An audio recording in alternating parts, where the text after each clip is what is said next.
buenas noches, amados hermanos.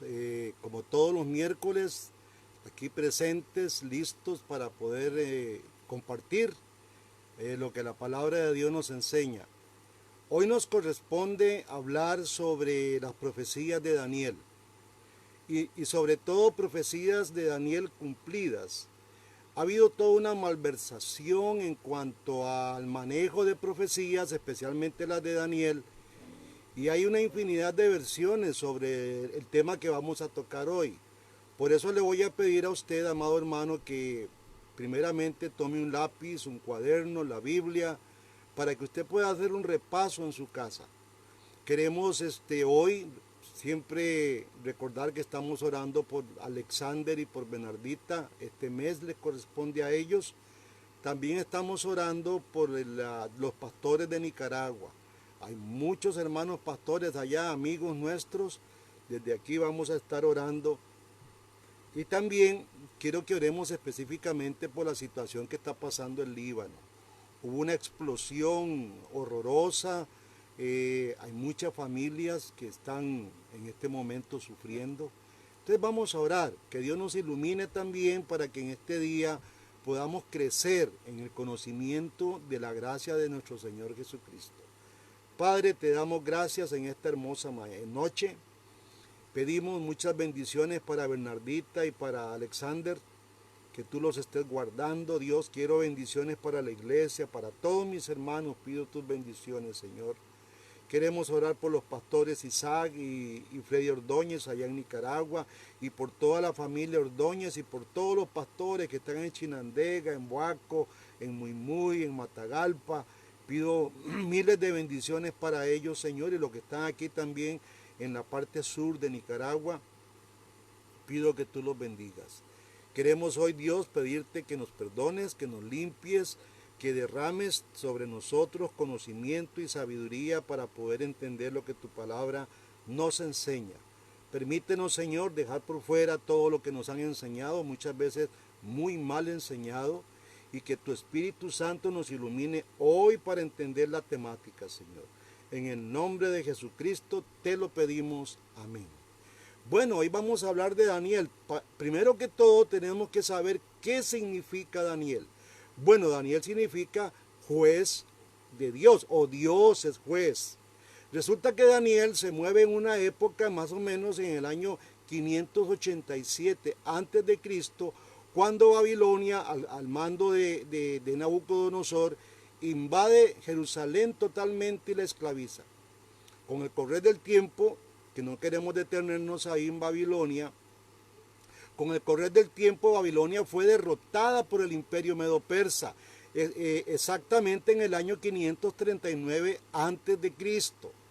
El libro de Daniel, que es el que vamos a revisar ahora unos capítulos, se enfoca todo el libro específicamente en la soberanía de Dios sobre los tiempos, sobre las circunstancias, sobre las naciones y sobre los individuos.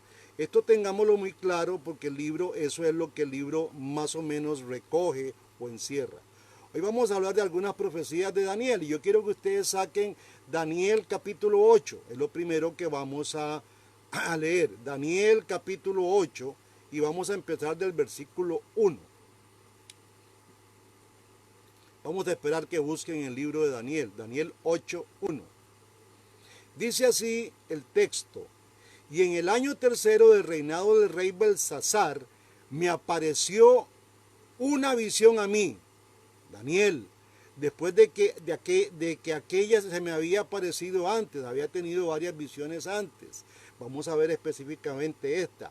Dice Daniel en el versículo 2, vi en visión y cuando la vi, yo estaba en Susa, que es la capital del reino de la provincia de Elam.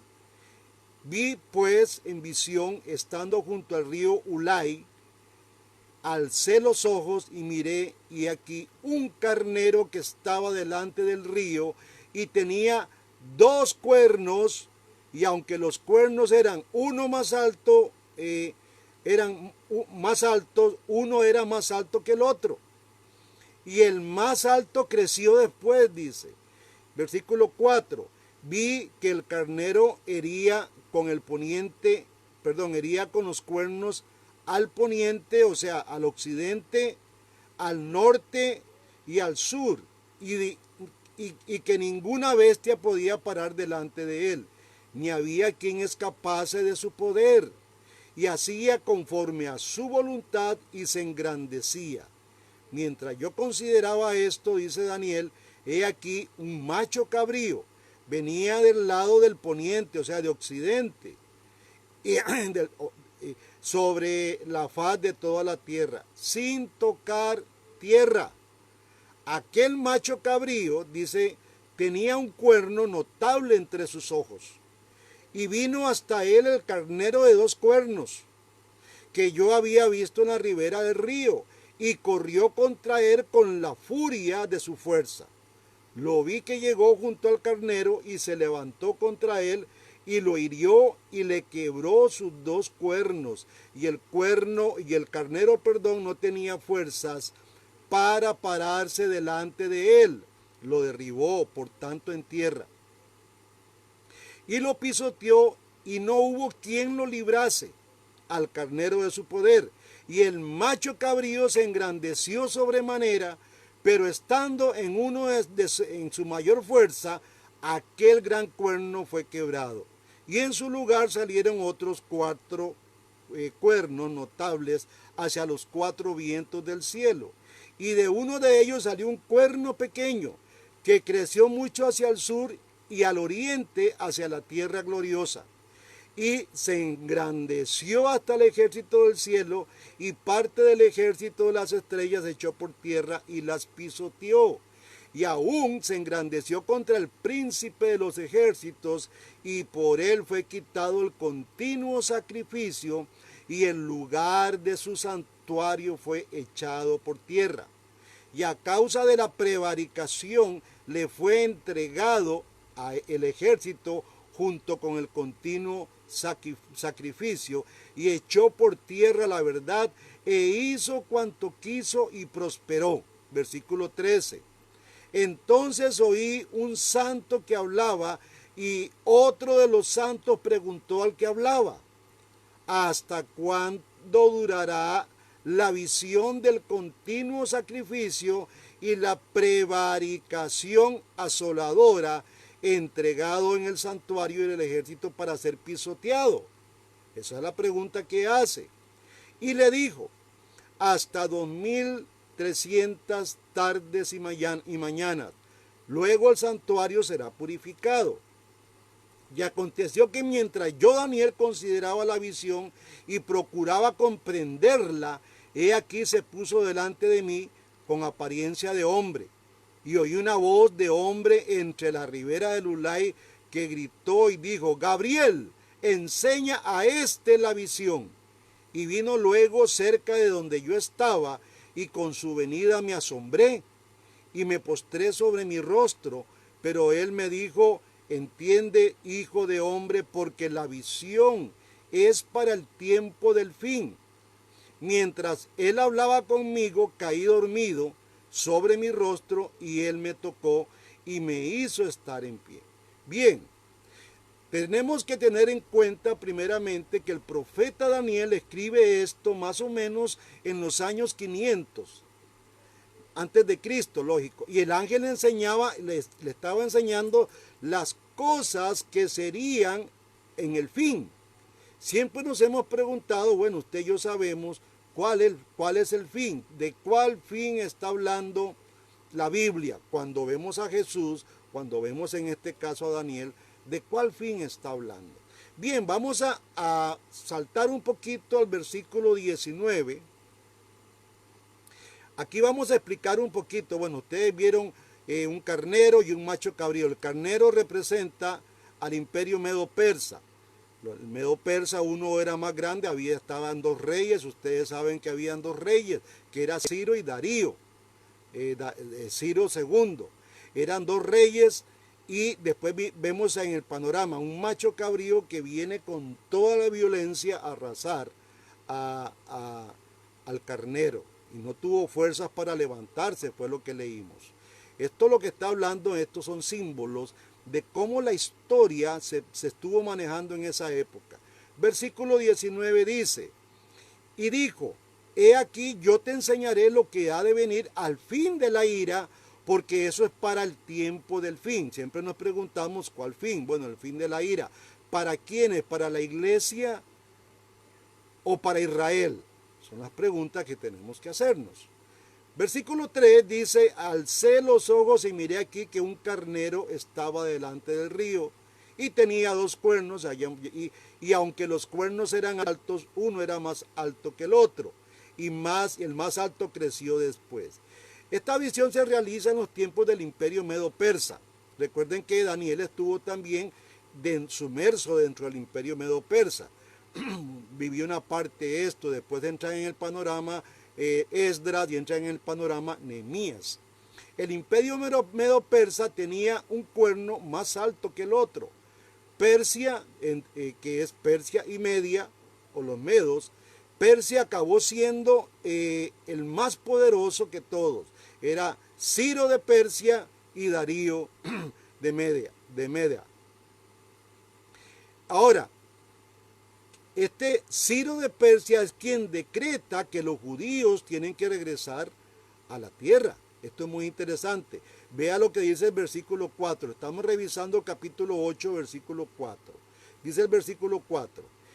Vi que el carnero hería con los cuernos al poniente, al norte y al sur, y que ninguna bestia podía parar delante de él. Y ni había quien escapase de su poder, y hacía conforme a su voluntad y se engrandecía. Esta profecía se cumplió. Persia se expandió hasta el final, llegó hasta la India su poder, y al occidente llegó a las fronteras de Europa. Posteriormente aparece en el panorama el macho cabrío. El macho cabrío representa a Grecia, y ese cuerno poderoso es Alejandro el Grande. Todos nosotros sabemos esto. Persia había golpeado con 3 guerras consecutivas a Grecia, quien decidió posteriormente vengarse, y bajo un oasis en Asiud, en Egipto, allí en ese oasis los sacerdotes del rey Amón, el cual tenía forma de carnero, era un hombre animal, convencieron a Alejandro el Grande que él era hijo de Amón.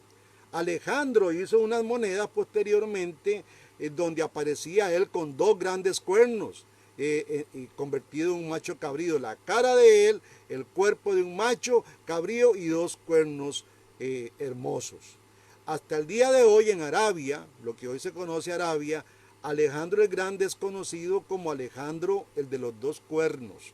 Esto es muy interesante.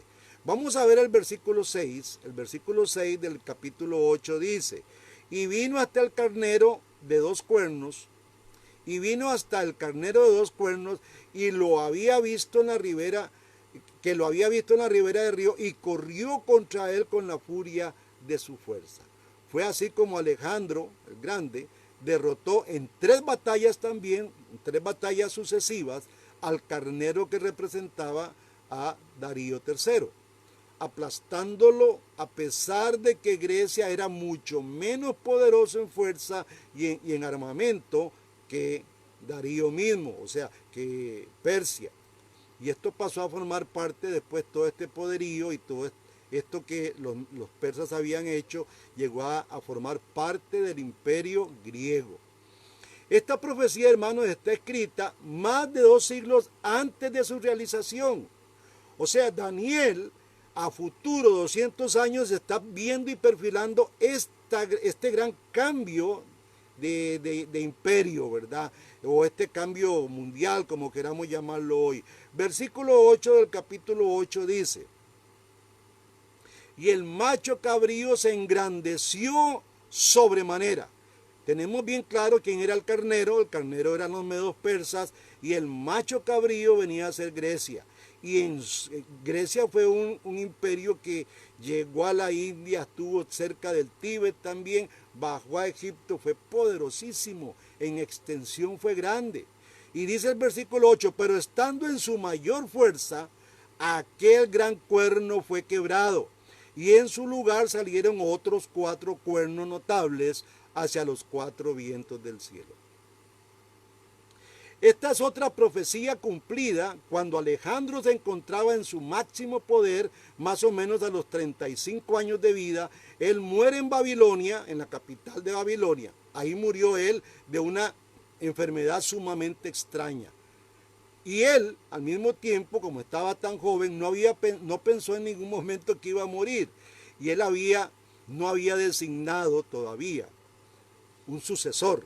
Por eso esto tuvo problemas, se quebró el poder y todo el mundo cogió por su lado. Pero salieron 4 grandes cuernos. Uno fue Casandro de Macedonia, que se fue hacia el occidente, Lisímaco en Tracia y en Asia Menor, que fue al oriente, Seleuco se fue al norte, allá en Siria, y Ptolomeo se fue para Egipto. Así fue como se dividió este imperio tan poderoso que fue el imperio griego. Versículo 9 del capítulo 8, siempre estamos ahí, dice, y de uno de ellos, de estos 4, salió un cuerno pequeño que creció mucho al sur y oriente hacia la tierra gloriosa. O sea, era un Seleuco, del cuerno pequeño de Seleuco. De ahí sale un hombre poderoso que se extendió hacia el sur, o sea, hacia Israel y hacia la tierra gloriosa en oriente. De uno de estos 4 sale un cuerno que creció mucho al sur, dice la escritura, del reino de Siria. Lógicamente, de los seleucidas salió otro cuerno llamado Antíoco IV. La palabra Epífanes todavía no lo tenía. Él era Antíoco IV y entró al sur de Egipto, al oriente de Elimais y Armenia. Ahí estuvo también él en esos lugares con todo su poder, y en un momento determinado, en su gran soberbia, entró a la tierra gloriosa de Israel, la cual invadió y aún hizo algunos pactos con el pueblo de Israel y después le dio la espalda. Versículo 10, vamos a ver lo que dice el versículo 10. Y este cuerno se engrandeció hasta el ejército del cielo, y parte del ejército y de las estrellas echó por tierra y las pisoteó. Aún se engrandeció contra el príncipe de los ejércitos, y por él fue quitado el continuo sacrificio, y el lugar de su santuario fue echado por tierra. Todos sabemos lo que sucedió ahí. Sucedió algo terrible. Él entró al santuario, ahí puso una estatua de Zeus y también sacrificó unos cerdos. Eso fue lo que él hizo en ese templo. Ese fue el gran problema. Y el sacrificio continuo que Israel tenía fue totalmente detenido. Versículo 12. Y a causa de la prevaricación, dice, le fue entregado el ejército junto con el continuo sacrificio, y echó por tierra la verdad e hizo cuanto quiso y prosperó. Profanó el templo, dice, según lo que leímos, e hizo cuanto quiso. Según el cumplimiento de la Torá, quemó las escrituras cuando él ingresó ahí, paralizó toda actividad del templo, y en un momento determinado también empezó a presentarse como Antíoco Epífanes. Debemos de recordar que la palabra Epífanes significa Dios manifiesto. Era un hombre loco, tanto así que sus grandes adversarios lo llamaban Antíoco IV Epímanes, que significa Antíoco IV el loco.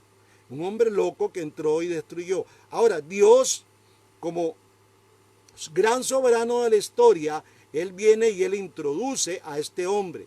Dios quita reyes, pone reyes. Es interesante cómo Dios actúa soberanamente sobre la historia.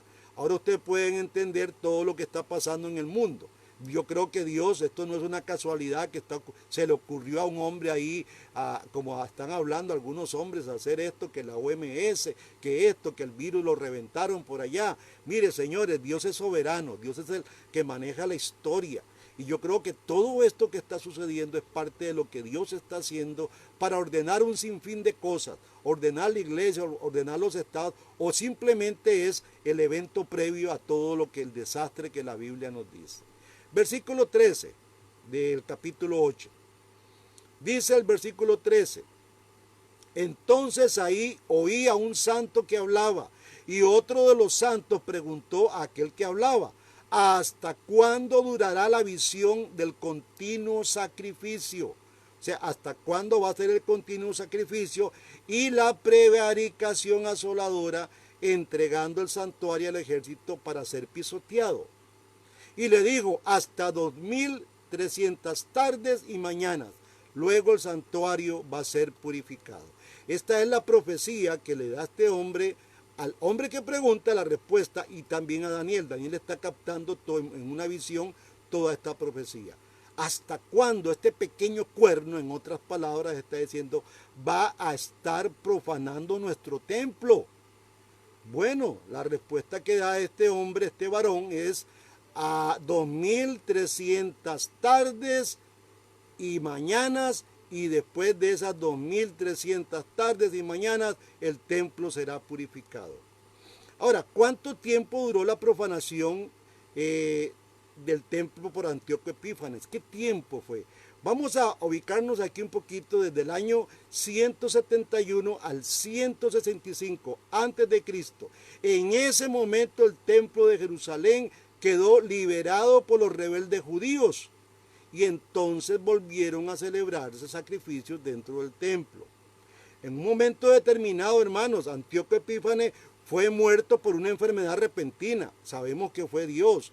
De un pronto a otro muere este hombre con una enfermedad que no era conocida en su época. Una enfermedad que muchos dijeron viene de Dios porque no era conocida, una enfermedad totalmente extraña. Y entonces ahí se acabó esa prevaricación que había en el templo. Y la profecía de Daniel se cumple también. Vamos a ir viendo cómo se cumple esto. Vamos a pasar al capítulo 9, vamos a hacer una pequeña pasadita. Capítulo 9 de Daniel, versículo 20. Dice Daniel, aún estaba hablando, llorando y confesando mi pecado y el pecado de mi pueblo Israel, y derramaba mi ruego delante de Jehová mi Dios por el monte santo de mi Dios. Aún estaba hablando en oración cuando el varón Gabriel, que es el ángel Gabriel, a quien había visto en la visión al principio, volando con presteza, vino a mí como a la hora del sacrificio de la tarde, y me hizo entender y habló conmigo diciendo, Daniel, ahora he salido para darte sabiduría y entendimiento. Al principio de tu ruego fue dada la orden. Vea qué interesante esto, hermanos, esto es una belleza. Usted ruega y Dios está oyendo. Dice, al principio de tu ruego fue dada la orden, y yo he venido para enseñártela, porque tú eres muy amado, dice Gabriel. Entiende pues la orden y entiende la visión. Y aquí está esto que es lo que tiene loco a las iglesias, hablando muchas locuras. 70 semanas están determinadas sobre tu pueblo, o sea, sobre Israel y sobre su santa ciudad. ¿Cuál es su santa ciudad? Jerusalén, para terminar la prevaricación y poner fin al pecado y extirpar, dice, la iniquidad, para traer justicia perdurable y sellar la visión. O sea, la visión se cerró, aquí se terminó. Eso es sellar la visión y la profecía y ungir al santo de los santos. 25. Sabe pues y entiende, y aquí está, esto es clave, usted puede señalar el versículo 25, sabe pues y entiende que desde la salida de la orden para restaurar y edificar a Jerusalén hasta el Mesías príncipe habrá 7 semanas y 62 semanas. Se volverá a edificar la plaza y el muro en los tiempos angustiosos. Y yo sé que mi esposa por ahí está leyendo Nehemías y estamos hablando más o menos de esos tiempos. Versículo 26. Y después de las 62 semanas se quitará la vida al Mesías, mas no por sí. Y el pueblo de un príncipe, un pueblo extraño, viene un príncipe extraño que ha de venir, destruirá la ciudad y el santuario. Y su fin será con inundación, y hasta el fin de la guerra durarán las devastaciones. Versículo 27. y por otra semana confirmará el pacto con muchos. A la mitad de la semana hará cesar el sacrificio y la ofrenda. Después, con la muchedumbre de las abominaciones, vendrá el desolador hasta que venga la consumación y lo que está determinado se derrame sobre el desolador. Hermano, la profecía de las 70 semanas marca un periodo más o menos exactos de 490 años. Eso es lo que está marcando las 70 semanas, 490 años. Ahora, ¿cómo vamos a medir esto? Porque recuerde que son semanas, días de año, según el Antiguo Testamento, que esto lo vamos a ver en otro tiempo más dedicadamente. Pero el versículo 24 dice, 70 semanas están determinadas sobre tu pueblo y sobre tu ciudad santa para terminar la prevaricación y poner fin al pecado. Vea cómo, qué hermoso lo que está hablando aquí este ángel. Está Dios dominando la historia de qué es lo que va a suceder. ¿Cuándo se va a terminar el pecado? Bueno, todos ustedes lo saben. Y expiar, dice, la iniquidad para traer la justicia perdurable y sellar la visión. Y vamos a ver estos puntos más adelante. Cómo es que se va a terminar la prevaricación, cómo por otro lado se le va a poner fin al pecado y por otro lado se va a traer la justicia perdurable y por otro lado, que son puntos, cómo se sella la visión y la profecía para ungir al santo de los santos. Daniel tuvo esta gran dicha. En este periodo, hermanos, se acabará la prevaricación, se pondrá fin al pecado, se expiará la iniquidad, se traerá la justicia perdurable, se sellará la visión de la profecía y se ungirá al santo de los santos. La primera parte de las 70 semanas es muy sencilla. Vea lo que dice el versículo 25, hermano. Versículo 25 dice, sabe pues y entiende que desde la salida de la orden para restaurar y edificar a Jerusalén hasta el Mesías príncipe habrá 7 semanas y 72 semanas. Se volverá a edificar la plaza y el muro en tiempos angustiosos. Ahora, vamos a ver. Yo tengo unos nietos increíbles matemáticos y si usted en su casa saque su calculadora y empiece a hacer números. 7 semanas más 62 semanas, ¿cuánto es? A ver, no escucho a mis nietos. Son 69 semanas. Hay que tener en cuenta que cada día de esto es un año. Entonces tenemos que multiplicar 69 por 7. ¿Cuánto es 69 por 7? A ver, saquen calculadora. Son 483 años exactos.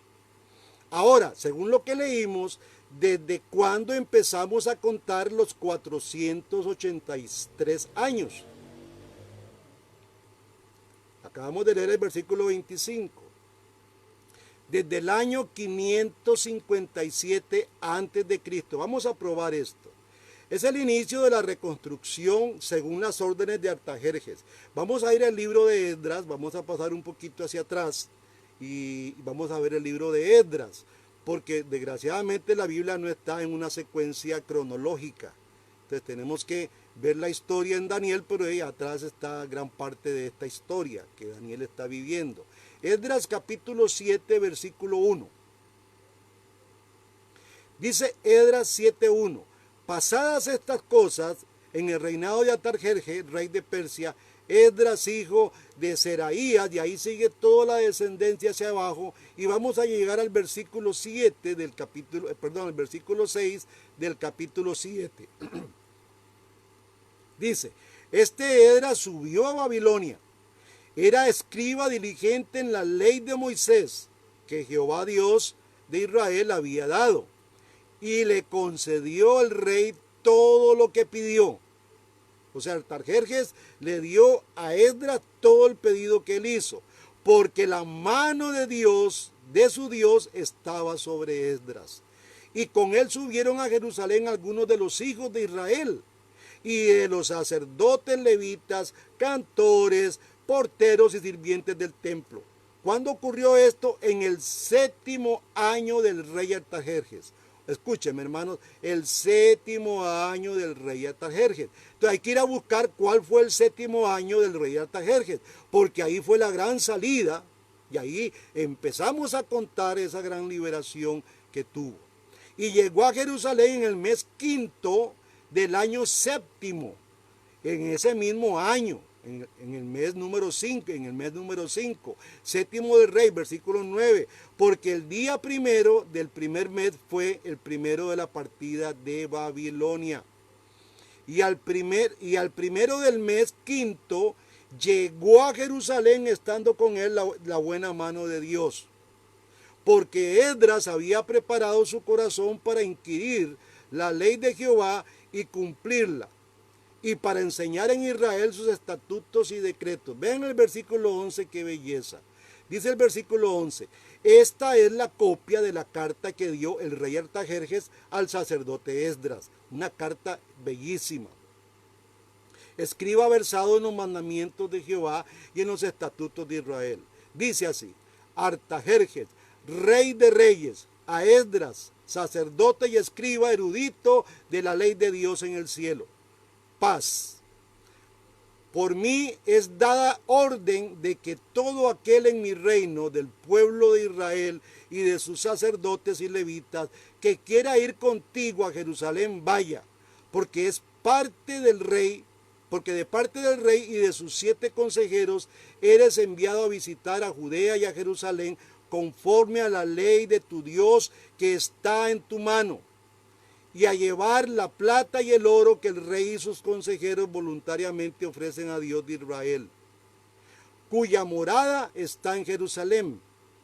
Y toda la plata y el oro que hallase en toda la provincia de Babilonia, con las ofrendas voluntarias del pueblo y de los sacerdotes, que voluntariamente ofrecieren para la casa de su Dios, la cual está en Jerusalén.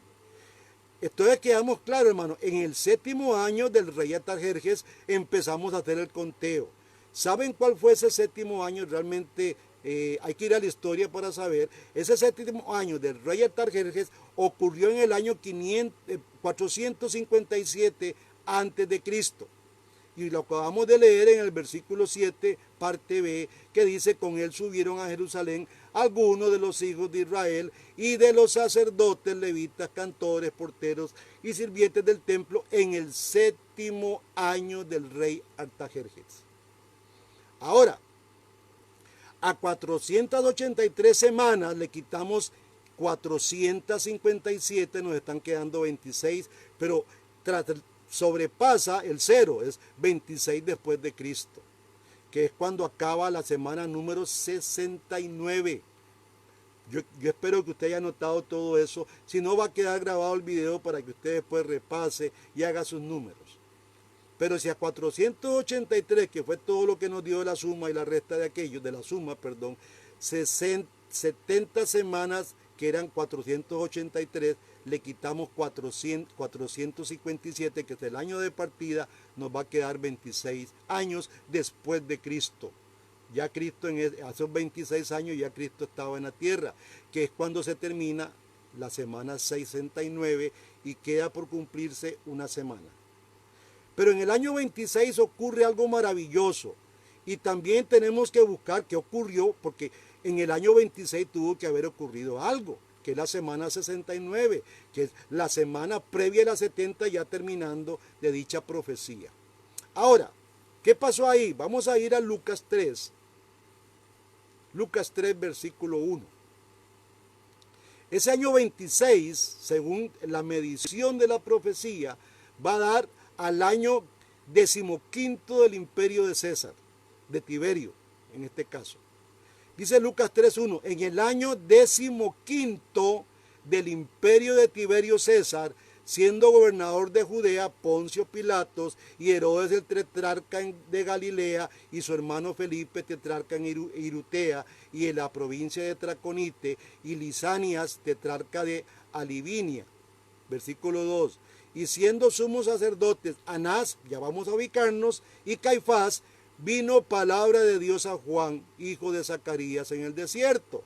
y le fue dada, y él fue por toda la región contigua al Jordán, predicando el bautismo y el arrepentimiento para el perdón de los pecados.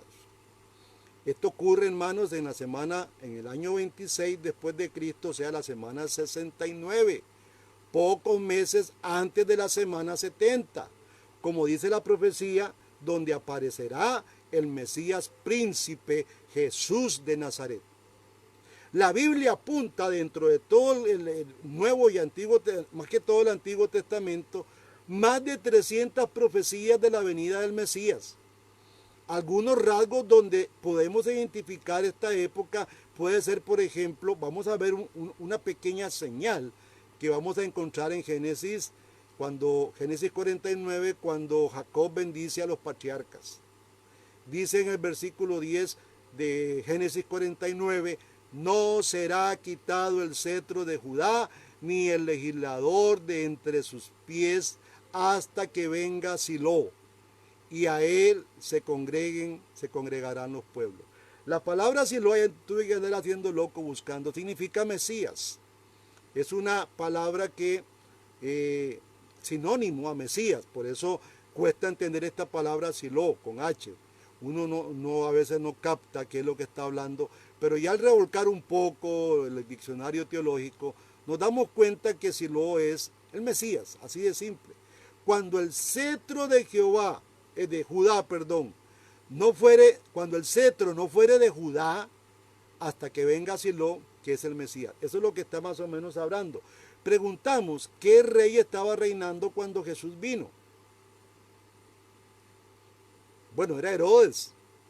Herodes era, pregunto, ¿era de la tribu de Judá? En ningún momento, ya a ustedes se los he dicho, que Herodes era un idumeo. Jesús nació, dichosamente, nació Jesús cuando la nación era gobernada por Herodes el Grande, gobernaba Jerusalén. Cuando la corona de un rey descansa sobre una persona no judía, era el tiempo preciso para que apareciera el Mesías. Esto es lo que este texto nos está dando pequeñas chispas de qué era este año 26. Recordemos que Jesús nació durante ese reinado de Herodes el Grande, hermanos.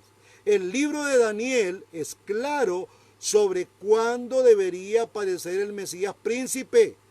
Según la medición que hace Daniel, tiene que aparecer en el año 26 después de Cristo, justo cuando se estaba acabando la semana 69. Ahora, es un poco complicado, usted dirá, bueno, pero Jesús a los años 26 no se dice nada.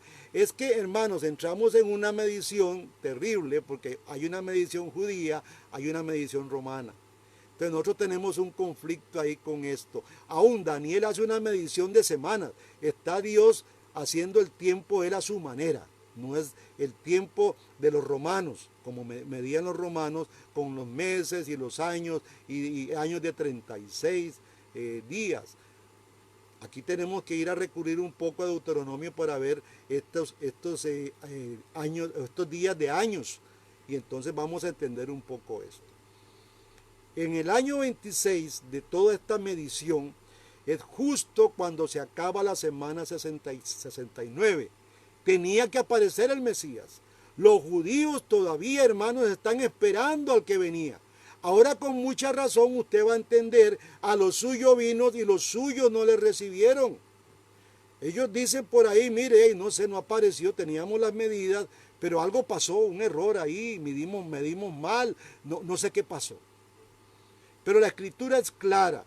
El Mesías vino y no le recibieron. Y hay una parábola ahí que dice que lo mataron por la simpleza de que ellos querían quedarse con la herencia. Yo creo que el pueblo de Israel fue bastante loco, tan loco como Epífanes. Ahora, ¿qué sucede cuando aparece la semana 70? Bueno, cuando aparece esta semana, es la semana donde se le quita la vida al Mesías. Y después va a aparecer un príncipe que va a destruir el santuario. Vamos a ver el versículo 27 de Daniel 9. El versículo 27 de Daniel capítulo 9 nos va a ayudar mucho a entender esto. Dice, y por otra semana confirmará el pacto con muchos. A la mitad de la semana hará cesar el sacrificio y la ofrenda. Después, con la muchedumbre de las abominaciones, vendrá el desolador hasta que venga la consumación y lo que está determinado se derrame sobre el desolador. Bueno, ¿qué estamos hablando aquí? Esa semana 70, a la mitad de esa semana, es cuando el sacrificio y la ofrenda se cesan, se detienen. ¿Sabe por qué se detiene el sacrificio y la ofrenda del pueblo de Israel? Porque ya Jesús fue el sacrificio, y por eso Mateo da vestigios de todas estas verdades, de que se rasgó el templo, de que ya no hay quien pueda hacer un sacrificio mayor que el de él. Jesús, el que apareció en el año 26, en la semana 69, a la mitad de la 70, cesaría el sacrificio y la ofrenda, porque Él fue el sacrificio. Y ya no queda, como dice Hebreos, más sacrificio. No hay más sacrificio. Entonces Daniel está cumpliendo, la profecía de Daniel se está cumpliendo ahí. Ahora, el ministerio de Jesús duró 3 años y medio, o sea, la mitad de una semana. Recordemos que cada semana era de años. ¿Qué pasó en el año 30 entonces? En el año 30, ya corrimos 4 años más, Jesús fue crucificado y no es necesario ya nunca más el sistema de sacrificio en el templo, aunque ellos siguieron haciéndolo. Veamos lo que dice Mateo 27:50. Dice Mateo 27:50, mas Jesús, habiendo otra vez clamado a gran voz, entregó el Espíritu, y he aquí el velo del templo se rasgó en dos, de arriba abajo, y la tierra tembló y las rocas se partieron. Elemento que ya yo he venido predicando con ustedes o enseñando en enseñanzas atrás. Después de esto el templo siguió funcionando, siguieron haciendo el sacrificio, ya el sacrificio perfecto estaba, pero ellos siguieron haciendo sacrificio hasta que llegó el príncipe, como habíamos leído en la profecía de Daniel, un príncipe de otro lugar, y los sacrificios del templo ya no tenían ningún valor para Dios. Y todo sacrificio que se haga hoy no tienen ningún valor para Dios, porque Cristo es el Cordero de Dios que quita el pecado del mundo. Y Él había pagado por tus y mis pecados una vez y para siempre. Cuando Él dijo, consumado es, eso fue lo que ocurrió, hermanos. Se pagó el pecado de una vez y para siempre. Daniel 9:27 dice, Daniel 9:24. 70 semanas están determinadas sobre tu pueblo, sobre Israel y sobre tu santa ciudad, para terminar la prevaricación y poner fin al pecado, y expiar la iniquidad para traer la justicia perdurable, y sellar la visión y la profecía, y ungir al santo de los santos. ¿Quién puso, hermanos? Vamos a hacer una pregunta. ¿Quién puso final y expió la iniquidad aquí en la tierra? Ustedes lo saben. Yo quiero que nos adelantemos a Hebreos capítulo 9, versículo 21. Hebreos 9, 21. ¿Lo tienen? Dice, y además de esto, roció también con la sangre el tabernáculo y todos los vasos del ministerio. Y casi todo es purificado según la ley, con sangre, y sin derramamiento de sangre no se hace remisión. Fue pues necesario que las figuras de las cosas celestiales fuesen purificadas así, pero las cosas celestiales mismas con mejores sacrificios que estos. Porque no entró Cristo al santuario hecho de manos, figura del verdadero, sino en el cielo mismo, para presentarse ahora por nosotros ante Dios. Aleluya. Y no para ofrecerse muchas veces como entra el sumo sacerdote en el lugar santísimo cada año con sangre ajena que no es la de él. De otra manera, dice el versículo 26, le hubiera sido necesario padecer muchas veces desde el principio del mundo. Pero ahora, dice el escritor a los Hebreos, en la consumación de los siglos se presentó una vez y para siempre por el sacrificio de sí mismo para quitar de en medio el pecado. Ve cómo se está cumpliendo la profecía de Daniel. En las 70 semanas, en la semana número 70, a la mitad de la semana, esto era lo que iba a ocurrir. Iba a cesar el sacrificio. No más, ya el cordero se sacrificó, versículo 27, y de la manera que está establecido, dice, el escritor cierra todo esto, y este texto lo usamos para otras cosas, no está para cerrar todo esto, y de la manera que está establecido para los hombres que mueran una vez, y una sola vez, y después de esto el juicio. Así también Cristo fue ofrecido una sola vez para llevar los pecados de muchos y aparecerá por segunda vez sin relación con el pecado para salvar a los que le esperan. Usted y yo, hermano, que estamos esperando. ¿Quién entonces es la propiciación por el pecado que se menciona aquí? ¿Quién es esa propiciación? Bueno, es Cristo. Yo quiero que vayamos a Romanos porque a mí me apasiona. Romanos 3:21 me apasiona demasiado. Romanos 3:21 dice, ¿lo tienen? Pero ahora, aparte de la ley, se ha manifestado la justicia de Dios, testificada por la ley y por los profetas. La justicia de Dios por medio de la fe en Jesucristo, para todos los que creen en Él, porque no hay diferencia, por cuanto todos pecaron y están destituidos de la gloria de Dios, siendo justificados gratuitamente por su gracia, mediante la redención que es en Cristo Jesús. Versículo 25, escuche, a quien Dios puso como propiciación por medio de la fe en su sangre, para manifestar su justicia a causa de haber pasado por alto en su paciencia los pecados pasados. Dice el 26, con la mira de manifestar en este tiempo su justicia. Profecía de Daniel cumplida. Dos temas de la profecía de Daniel se cumplieron aquí.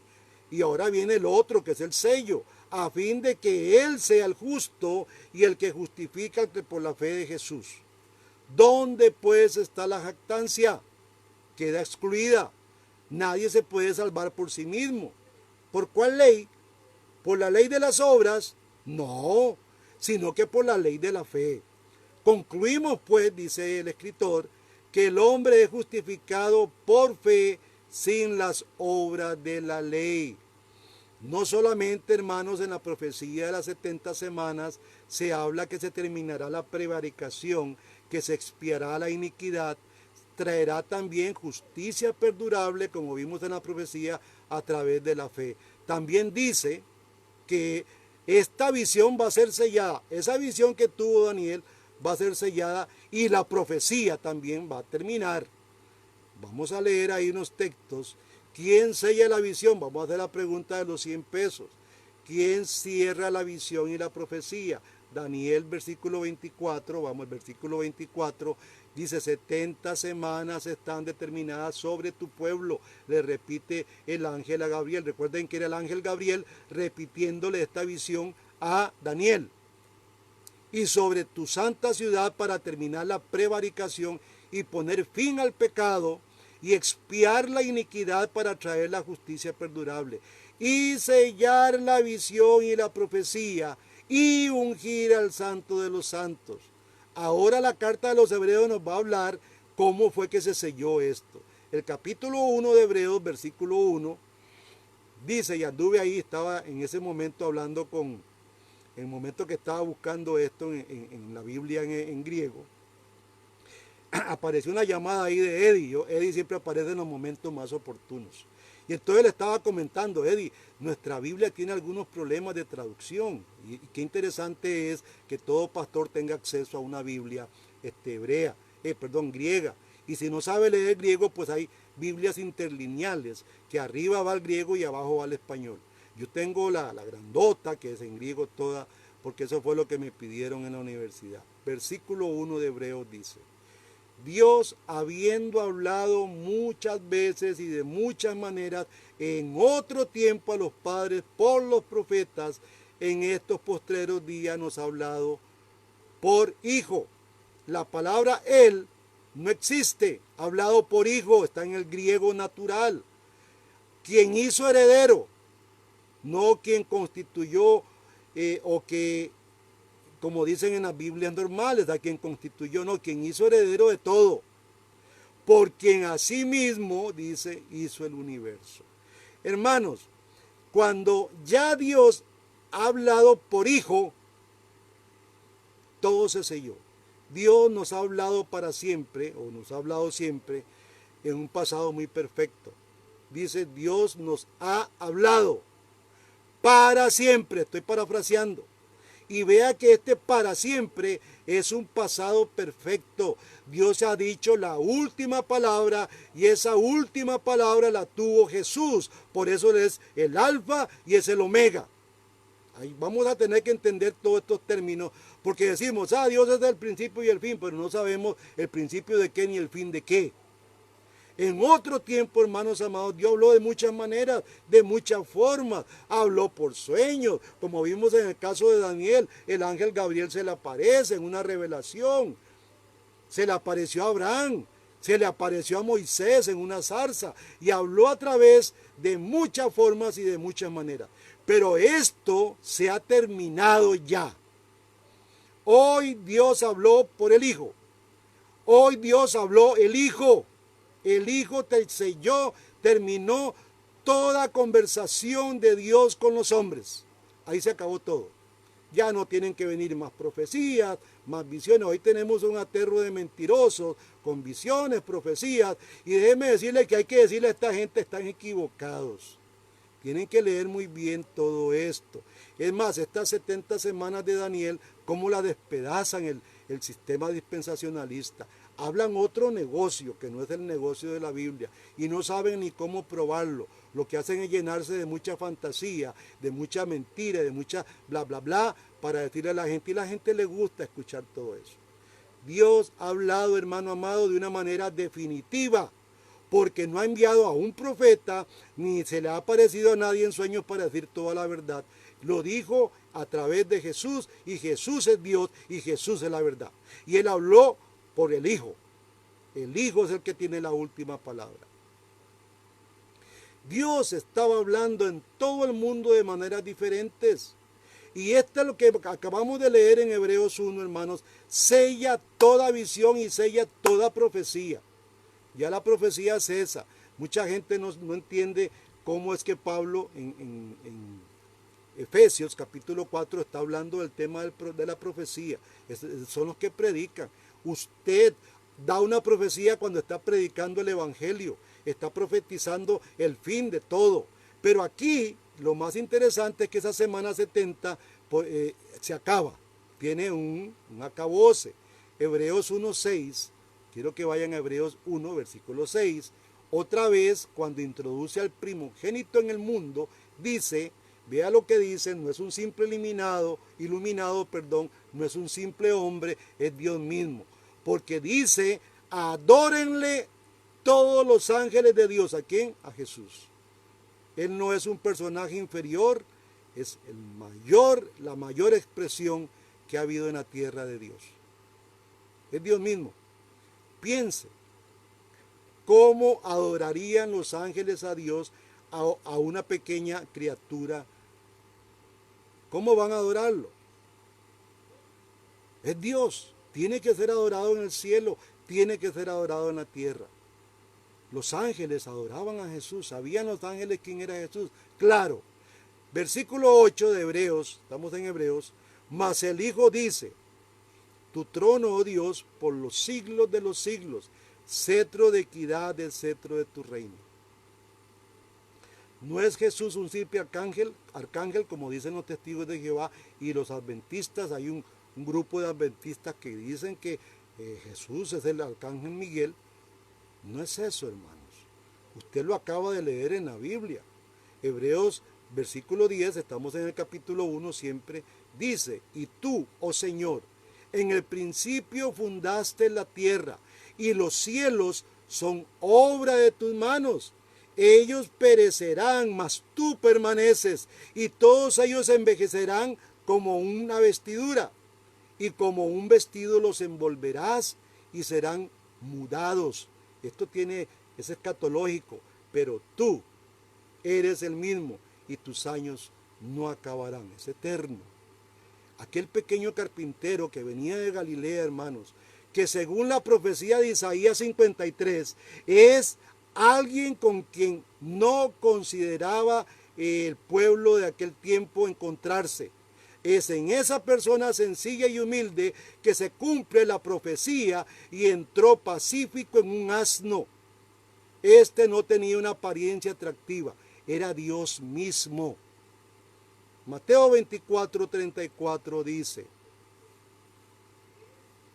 y esto es muy importante que lo tenga, porque hemos preguntado cuál fin, desde el comienzo estuvimos preguntando de cuál fin se está hablando. Y en Mateo 24, ustedes ya prediqué sobre esto, ya enseñé, ustedes saben de qué estamos hablando. Cuando vienen las señales del fin, aquí tenemos algo maravilloso. Dice el versículo 34 de Mateo 24, de cierto os digo que no pasará esta generación hasta que todo acontezca. ¿Están escuchando, hermanos? No pasará ¿cuál generación? La generación donde estaba Jesús. Recuerde que Jesús estaba en la semana 30. Estaba en la semana número 70, a la mitad del periodo cuando Él muere. Previo a su muerte en la crucifixión, Él dice estas palabras de Mateo 24:34. Ahora regresamos a Daniel capítulo 9. Vamos a regresar rápido a Daniel capítulo 7, capítulo 9, versículo 27, hermanos. Dice, y por otra semana confirmará el pacto con muchos, o sea, no con todos, con muchos, no todos. Ojo, tenga cuidado con eso, ráyelo. No es con todos, no es todo Israel, no, es con muchos. A la mitad de la semana hará cesar el sacrificio y la ofrenda.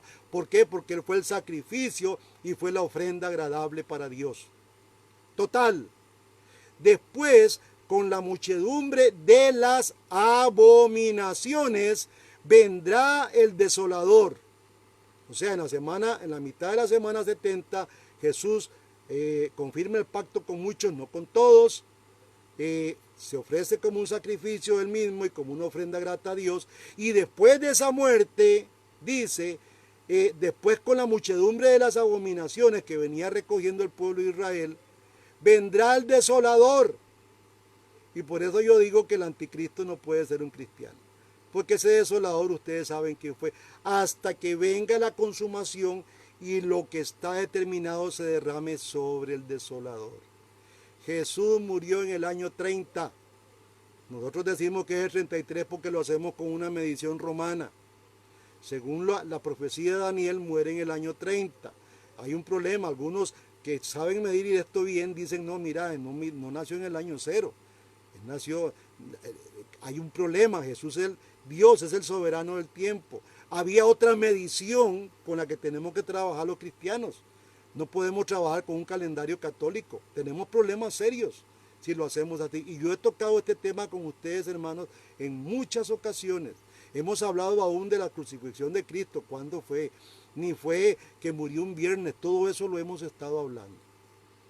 Dice Jesús, murió en el año 30 y vendría una generación nueva o un pueblo nuevo con un príncipe nuevo. Ahora, ¿cuánto dura una generación? Según la Biblia, una generación son 40 años. Usted le suma el año 30 en que muere Jesús y le sumamos 40, que es una generación, porque no va a pasar, dice Jesús, usted está sumando 70. Ahora, preguntémonos, ¿qué ocurrió en el año 70? Y ustedes lo saben, hermanos. Ustedes lo saben, los que tocan la historia se dan cuenta que ocurrió en el año 70 después de Cristo.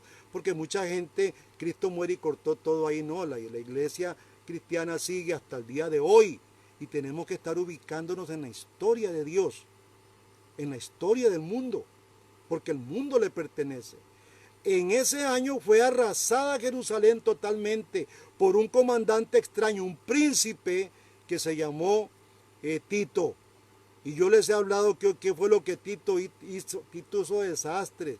Tito mató, hizo un sacrificio de judíos ahí en el templo. Dice que la sangre del montón de judíos que mató, según Josefo, la sangre le llegaba a las rodillas. Fue un desastre lo que hizo y puso ahí en el templo de Dios también ídolos. Cuando concluyó la profecía de las 70 semanas, apareció, hermanos, un príncipe extraño que arrasó todo el templo y el santuario. Lo que estaba viendo Daniel era totalmente terrible, por eso él se quedó petrificado. Hay que leer, bueno, leímos ahorita lo que pasó. ¿Por qué fue tan terrible para Daniel esta visión? Porque Daniel estaba dando un informe por visión que su pueblo iba a ser arrasado por un príncipe. Esta fue lo horroroso que vio Daniel. Hermanos, recuerde que Daniel vivió en el siglo VI antes de Jesucristo. Escribió toda la lucha entre Grecia y Roma. Eso usted lo va a encontrar ahí en los capítulos 11 y sucesivamente. Queremos en este momento que usted, hermanos, pueda hacer un registro, ojalá que haya apuntado, porque aquí vamos a terminar estas profecías cumplidas. Tal vez veremos la otra semana el capítulo 10 y el 11, lo que continúa de esto, para revisar cómo se cumplieron estas cosas. Queremos dar gracias a todos los que se conectaron hoy. Espero que esto les sea útil. Usted dirá, hermanos, ¿qué aprendo de todo esto? Estamos en una situación terrible con esta confinación, este confinamiento, somos como esclavos en nuestras casas. Pero hermanos, no, todas estas enseñanzas traen claridad para que usted no sea engañado por un aterro de ilusos que viven engañando al pueblo, que ellos son anticristos también, son falsos maestros que están enseñando estas 70 semanas por otro lado, en la segunda venida de Cristo. Hermanos, y esto se cumplió ya. Es Dios dando exactamente el punto, dónde fue y cómo fue que iba a venir Cristo, el que iba a quitar el pecado, el que iba a traer la justicia, el que iba a expiar los pecados de todo su pueblo, de aquellos que le recibieron, lógico, porque no todos le recibieron, y de cómo también venía un príncipe de otro lugar a destruir una nación perversa, una nación que le dio la espalda a Jesús. Y ellos no son mayores que usted. Hermano, espero que usted no le dé la espalda a Dios. Muchos viven con una basura en la cabeza, yo lo hablé la semana pasada, de la teología de la razón. ¿Ya? Los famosos iluminados que decían, cree en Jesucristo y vive como quieras. Otras iglesias lo traducen salvo para siempre salvo y nos hacemos lo que nos da la gana. No, señores. Todo cristiano tiene como sello la santidad, tiene que caminar en santidad, hermanos. Esto no quiere decir que usted no se va a equivocar. Si primera es de Juan, dice que si decimos que no hay pecado, hacemos a Dios mentiroso. Pero sí tenemos como, está abierto, tenemos un abogado, como ir a pedir perdón a Dios. Así que tengamos mucho cuidado, hermanos, de andar tergiversando la Biblia. Leamos con cuidado, preguntémosle al pastor. Pregunte al pastor usted. Y si su pastor está torcido, pues váyase de esa iglesia. Busque donde le den a usted buen pasto, donde le dan buena comida. Esto ha sido lo que hoy Dios nos ha dado, Señor, hermanos, como una enseñanza. Continuaremos con los capítulos 10 y 11 de Daniel. Espero que esto te haya sido muy útil para el crecimiento espiritual. Esto te va a ubicar, vas a ver que hay dentro de todo lo que vimos cuánto amor tiene Dios por su pueblo. Dios tiene un amor profundo por su pueblo. Un pueblo que fue pecador, inicuo, perverso, y Dios viene a perdonar todas nuestras iniquidades, como dice el Salmo 51. Como dice el Salmo 103, Él es que perdona todas tus iniquidades. Hermanos, espero que tú levantes las manos en este día y alabes a Dios, porque tenemos un Padre perfecto, un Dios soberano sobre el tiempo de los reyes, de los presidentes, y todo lo que está sucediendo ahorita no está fuera de las manos de Dios. todo se va a cumplir a cabalidad. Hay profecías aquí en el Nuevo Testamento que vienen desde el Antiguo y que dice que Jesucristo vendrá nuevamente a establecer su reino. Y si usted es parte de ese reino, pues hermanos, Dios lo bendiga, usted es un dichoso, usted es un bienaventurado, usted es un bendecido de Dios. Que Dios me los bendiga. Vamos a orar. Padre, en esta hermosa noche, en que nos has hablado por medio de tu palabra, venimos a rendirnos en gratitud, Señor, porque tú has sido bueno con nuestras vidas. Nos has llenado, Dios, de tu espíritu, nos has perdonado nuestros pecados y aún en medio de toda esta escasez, tú nos has bendecido grandemente, Señor. Gracias porque no ha hecho falta de ningún bien, Señor. Queremos siempre hoy orar por los pueblo del libanés. Señor, cuida a toda esa gente que allá en Beirut tuvieron un problema serio, muchas familias sufriendo.